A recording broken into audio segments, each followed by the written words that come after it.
Have a biscuit. Hello again everyone and welcome back to HithertoBrew. We made it to 2021. Congratulations! So to celebrate, I thought we would revisit an old friend, Yorick from League of Legends. Sorry, I thought I'd turned that off. New year, who dis? Thunder Cannon 5? Oh hi, what can I do for you? You want to know when I'm going to make the video about maps? Uh-huh. Like I agreed to last year. Okay. Well listen, I don't think that any of us can be held to any promises or statements or decisions that we might have made in 2020. Well, that seems a bit harsh. And you'll unsubscribe. Well, if you think that I can be coerced into making whatever content you like on this channel, you are in for a rude awakening, my statically charged friend. Captain Brewbeard and I have far more integrity than that, I can assure you. Maps. There are so many different approaches for making maps for your tabletop games, and as a homebrewer, they're one of the most fun things to make. Now, of course, you don't have to use maps at all. If you've got the descriptive chops to conjure an immersive image of a place in a player's mind, that can be just as effective for most scenarios. Every now and again, though, even those players who prefer theatre of the mind style play might find that they come upon an encounter or an environment where it's particularly useful to be able to know specifically where their character is in relation to other characters, enemies, or a river of lava, for example. I appear to be in a river of lava-y kind of mood today. You'll see what I mean later. In these cases, you might want to throw together a map. We're going to talk about a few different levels of map creation, from something you can very quickly and simply throw together while you're at the table, to fully coloured and highly detailed maps made using different image manipulation software. There are a few principles that we want to have ironed out before we begin starting to build a map. Those are scale, time, and effort. I suppose if we flipped it around and made it scale, effort, and time, we could have one of those cool acronyms like the SET principles. Yeah? Let's do that. Okay, so S is for scale. Scale is quite simple. How big is your map? Are we dealing with a room, a dungeon, a field, a city, an island, a whole world map? It's a good idea to think about how much you want your players to actually move around the space. If it's just a room, would an image suffice if they're not going to be moving their token around from place to place? If it's an island, can the players walk from one end to the other, or is the island so large that their player tokens aren't really going to be visible? You don't need to know the square footage or the mileage of the map that you're going to make, but it is a good idea to have a rough sense of scale before you start. In general, I find the bigger the map, the harder it is to determine the scale and to figure that out in my head. I recently tried to make a map of an island myself for players in one of my campaigns. I had built the whole island, I had the outlay for it, and when I started to place down mountains and volcanoes, I realized that I had made the whole thing much too small, and that at the size I needed the island to be, there would be little point to the players moving the tokens around on it. So instead I opted just to describe the different areas of the island and map those out for when the players arrived there. Time is two things. Your time and your player's time. How long do you have to work on your map? There's no point trying to create a highly detailed map for your players 10 minutes before you actually sit down to play. But equally, there's no point spending hours on a map for a place that your players are going to visit once for 5 minutes and then never return to. Try to get a gauge on how much time you expect your players are going to spend looking at a map that you've made before you make it. Often you might find that a map that you can find online, or even just an image, or even just a description would work to much the same effect.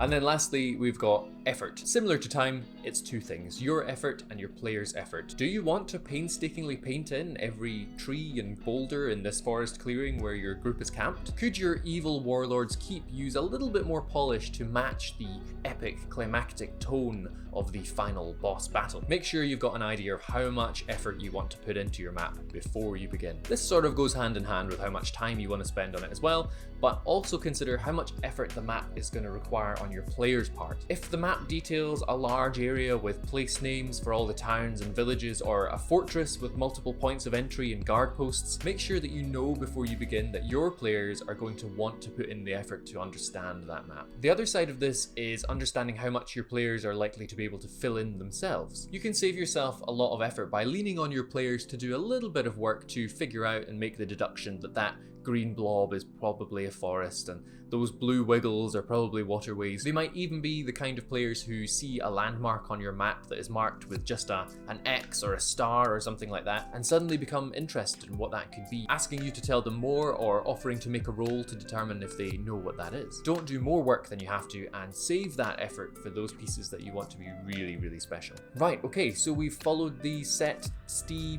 est principles and now we're ready to start building maps. Okay, starting off on the simplest end of the scale, what are some good techniques to use to quickly throw together a map for, say, a cave? It's likely in this case that all you really need is a way to keep track of where the players are relative to each other and any potential enemies. I recommend getting a hold of some of this whiteboard roll that you see I've got here. It's relatively cheap and you can use dry erase markers on them to keep reusing the sheets. If you need to transport your maps like this, though, it is best to use wet erase markers to stop the map from rubbing off, although it does make it harder to clean off when the time comes for that. But you get loads and loads of sheets in a roll like this, so it shouldn't be too much of an issue. Right, so all you really need is a shape and something to use as tokens. I've got some Warhammer and Hero Forge minis here that I'm using, but you can use anything. Dice, bits of paper, chocolates, even little scribbles. Now, as most of us aren't playing around the table yet, I cry every time. You might be using a VTT, a virtual tabletop like Roll20 or Foundry or something like that. The good news is it's even easier on there. Grab the brush tool, scribble out a map, whack some tokens on, there you go. Easy. That's as simple as it gets, but even if you're just throwing together something in the moment, consider adding some interesting environmental features. If we're saying this is a cave, add in some stalagmites or pillars to give the potential for cover. Maybe there's a stream of water or even lava flowing through the cave. See, I told you that would be back. Maybe there are some strange pulsating mushrooms over in the corner here. Adding just a little something extra will keep things interesting and stop the players from feeling like they're just moving tokens on a blank white space. Okay, now what if we've got a bit more time to prepare? Going back to our whiteboard here, let's say we wanted to draw out a multi-room dungeon. I'd recommend getting yourself a straight edge of some kind.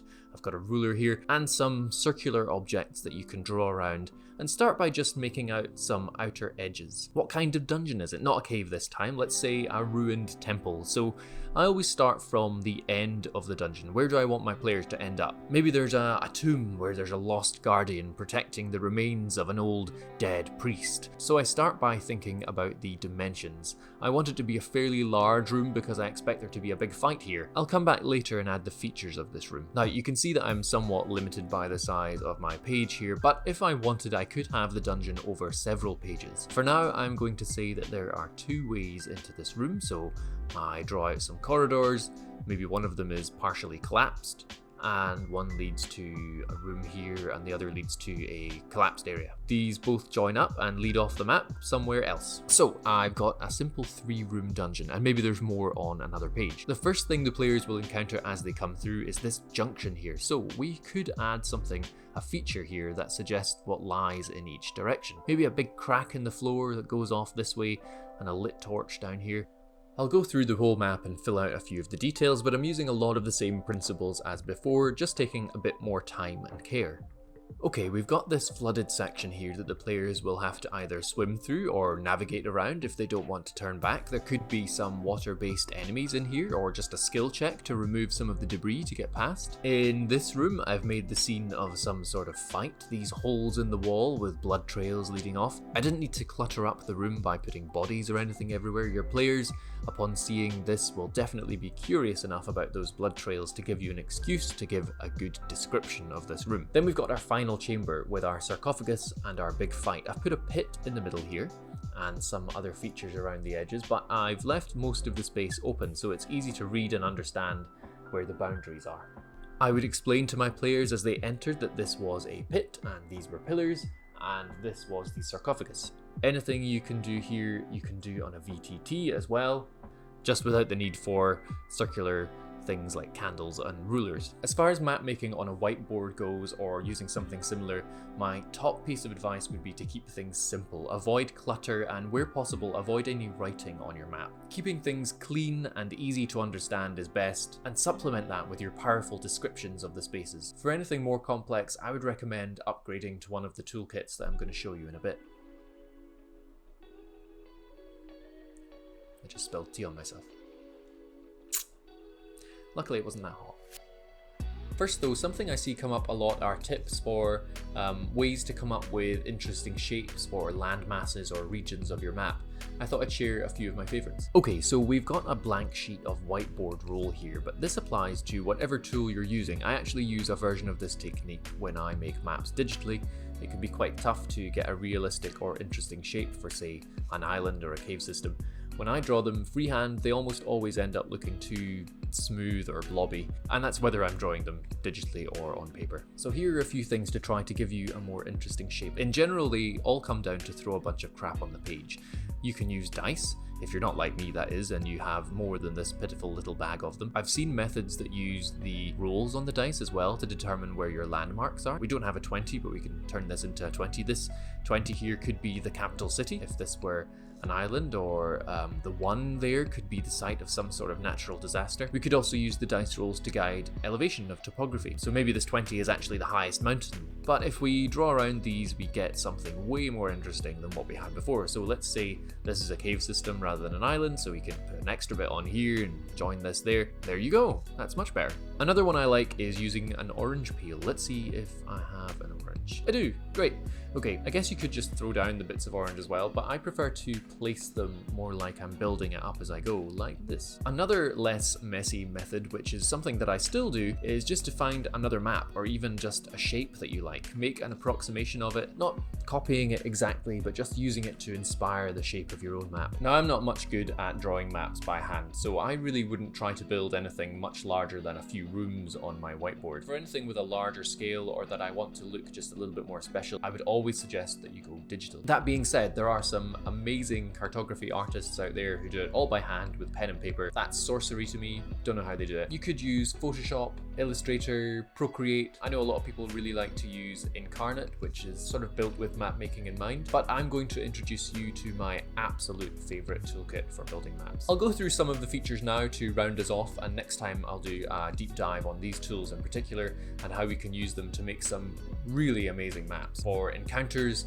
for dungeons, for entire campaign worlds or regions. This is exciting stuff. If you love making maps and you haven't heard of the two things I'm about to mention, no exaggeration, I'm about to change your life. Wonderdraft and Dungeondraft. These toolkits are both made by a company by the name of Megasploot. I will link both of them in the description. They are not a sponsor. I think I need like 50 times more subscribers before that becomes an issue. So starting with Wonderdraft, it's just lovely to use. You start out with this blue ocean background and you just paint on your land masses with the brush here, but this is where it gets really good. Like a god on high, you can select this tool here to pull the earth up from the depths, and this automatically creates these little inlets and rough scraggly edges that make it feel much more realistic. Depending on the scale of your map, you can tone down this effect and increase or decrease all these sliders to suit your needs. You can also change the theme if you want to make your map look different. It automatically spaces out trees and mountains and switches to different assets so you don't have to draw each one individually. Look at this! This is amazing! You can make some really incredible art with this, and it's so intuitive and easy to use. I really recommend joining the Wonderdraft subreddit to see some incredible examples of how this can be used.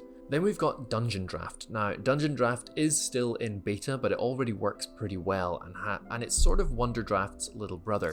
It's built specifically with making, well, dungeons in mind, whereas Wonderdraft is better suited to larger scale maps of whole countries or continents. Dungeondraft shares a lot of the same features as Wonderdraft, with just more attention to smaller details like clutter and grass types and roads. Similarly, you start off with your ground layer and you can paint on different terrains and waterways or lava. It lets you very quickly create buildings and tunnels, and even has an inbuilt system for dynamic lighting and opening and closing doors. Most of these advanced features aren't yet compatible with Roll20 without an extra script file which you can download, but even without them, it's a really great piece of software and it makes building interesting maps so easy. The Dungeondraft subreddit is also well worth a look. What I will say is they are a bit of an investment, but once you've bought them, they are yours for life, including any future updates without having to shell out more every month. Top marks from me. Nice job, Megasploot. See? You could sponsor me if you wanted. Just saying. You could.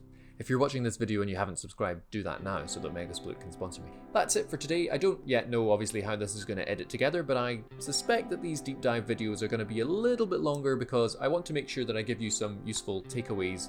But I've got loads to say on this subject, so I'll do a follow-up to this video very soon. I'm very happy to be back this year. I enjoyed my little break and I'm feeling refreshed and ready to get going again. Welcome to anyone who might be new. I noticed a few people joined the ranks of the Brew Crew over the festive season. It's lovely to have you here. Please do get in touch on the comments or send me a message on Twitter or whatever you might like. Alright folks, very happy new year to you all. Catch you next time. What's that? You thought I was Captain Brewbeard? Yeah, I get that a lot actually. I think it might be because we're both, we have similar... My humble apologies, Tom lad. I didn't realise you were on the phone. Well, that's okay, Captain Brewbeard. I'm just on the phone to Thunder Cannon 5. Oh, is that right?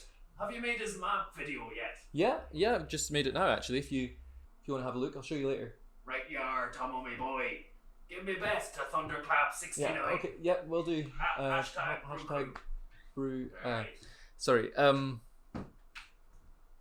I think it's maybe because we're both like quite tall.